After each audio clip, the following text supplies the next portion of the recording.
Hello guys and welcome back to Shikha classes.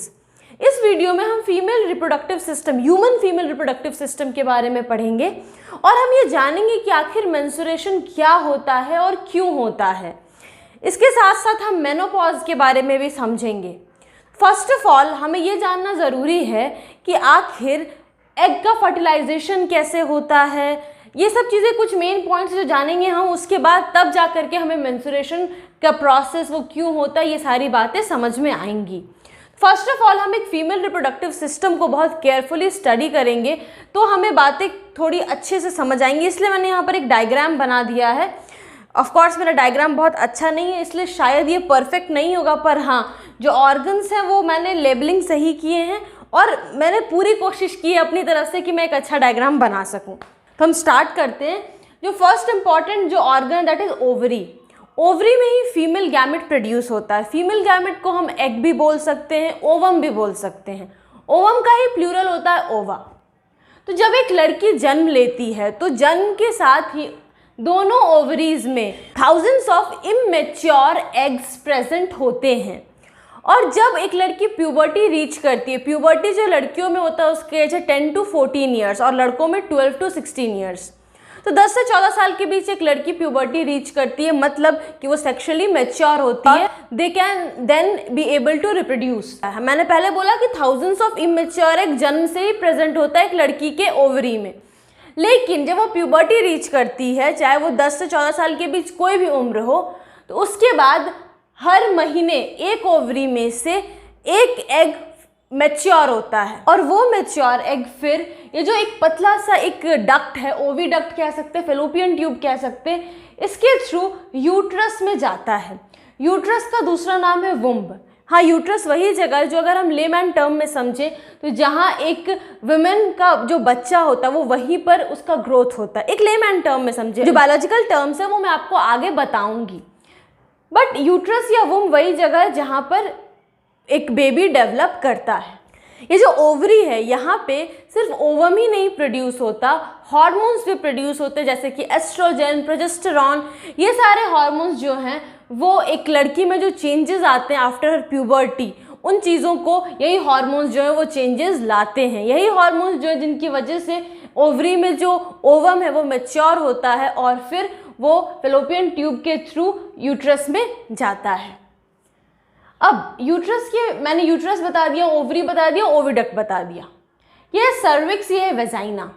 Cervix जो है वो एक ओपनिंग है जो यूट्रस को वेजाइना से कनेक्ट करता है। वेजाइना जो है ये वो ओपनिंग है जिसमें सेक्सुअल इंटरकोर्स के दौरान जो स्पर्म है वो एंटर करता है फीमेल रिप्रोडक्टिव सिस्टम में।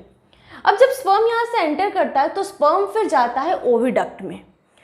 अगर ओविडक्ट में ओवम हुआ उस वक्त ओविडक्ट में ही, या फिर हम कह सकते हैं फेलोपियन ट्यूब में ही, स्पर्म का और ओवम का फर्टिलाइजेशन होता है और जाइगोट का फॉर्मेशन होता है। तो ये जो प्रोसेस है जिसमें मेल गैमेट और फीमेल गैमेट कंबाइन करते हैं to form a zygote, that is called fertilisation. That means कि साइट ऑफ फर्टिलाइजेशन एक फीमेल रिप्रोडक्टिव सिस्टम में फेलोपियन ट्यूब के अंदर होता है। That is the site of fertilisation. ये क्वेश्चंस आते हैं 10th क्लास में यूजुअली, 8th क्लास में भी ये चीज़ आपको पढ़ना है तो उसमें भी ये क्वेश्चन आ सकते हैं that what is the site of fertilisation in humans. तो इट इज फेलोपियन ट्यूब।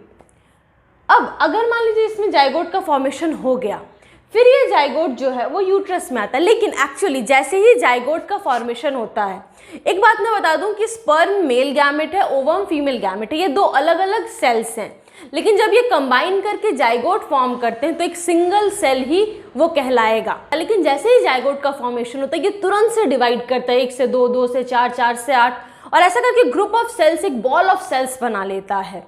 और ये जो डिवीजन का प्रोसेस है जिससे एक सेल से 2, 2 से 4 सेल्स बन रहे, दैट इज कॉल्ड माइटोसिस। तो ऐसे बहुत सारे सेल्स, एक बॉल ऑफ सेल्स तैयार हो जाते हैं and that is embryo, that is called embryo. Fertilisation होने के 8 वीक्स तक वो जो सेल्स का ग्रुप रहेगा that will be called as embryo. उसके बाद मीन्स 8 वीक्स के बाद उसको हम फीटस बोलते हैं। एम्ब्रियो क्या है? एक बेबी का जो डेवलपमेंट होता है मदर के वुम्ब में, तो अर्ली स्टेज में हम एम्ब्रियो कहते हैं और फिर वो 8 वीक्स के बाद जो डेवलपमेंट का स्टेज है दैट इज कॉल्ड फीटस।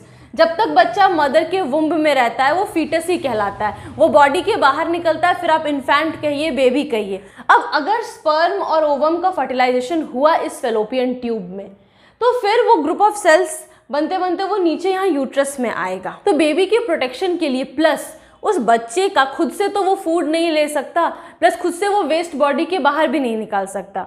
तो वैसे केसेस में ये इम्पॉर्टेंट है कि जो बेबी है उसका ब्लड और मदर का ब्लड लिंक्ड हो, जिससे कि ग्लूकोज और ऑक्सीजन बेबी को मिल सके और वो जो वेस्ट निकाले वो बाहर निकल सके। तो ऐसे केसेस में क्या होता है कि यूट्रस के जो वॉल्स होते हैं वो थिक ब्लड वेसल्स से के लाइनिंग्स वहाँ डिपॉजिट हो जाते हैं। प्लेसेंटा के थ्रू बेबी के बॉडी में मदर के ब्लड से ग्लूकोज और ऑक्सीजन जाता है, जिस ग्लूकोज और ऑक्सीजन से वो बेबी एनर्जी रिलीज करेगा और जो भी थोड़ा बहुत उसमें ज़रूरत है एनर्जी का वो सारे वर्क होंगे और जो वेस्ट प्रोडक्ट जनरेट होंगे वो इसी प्लेसेंटा के थ्रू मदर के ब्लड में चले जाएंगे। एक माँ के बॉडी में, ह्यूमन के केस में एक मदर के बॉडी में जो बेबी का डेवलपमेंट होता है वो 9 मंथ्स में ऑलमोस्ट कंप्लीट हो जाता है और फिर 9 महीने बाद ये यूट्रस के जो मसल्स होते हैं उसका रिदमिक कॉन्ट्रैक्शन के वजह से ये जो बेबी है ये सर्विक्स के थ्रू, वेजाइना के थ्रू बॉडी के बाहर निकल जाता है। प्लस यूट्रस के जो वॉल्स होते हैं वो एक इलास्टिक बैग की तरह होते हैं,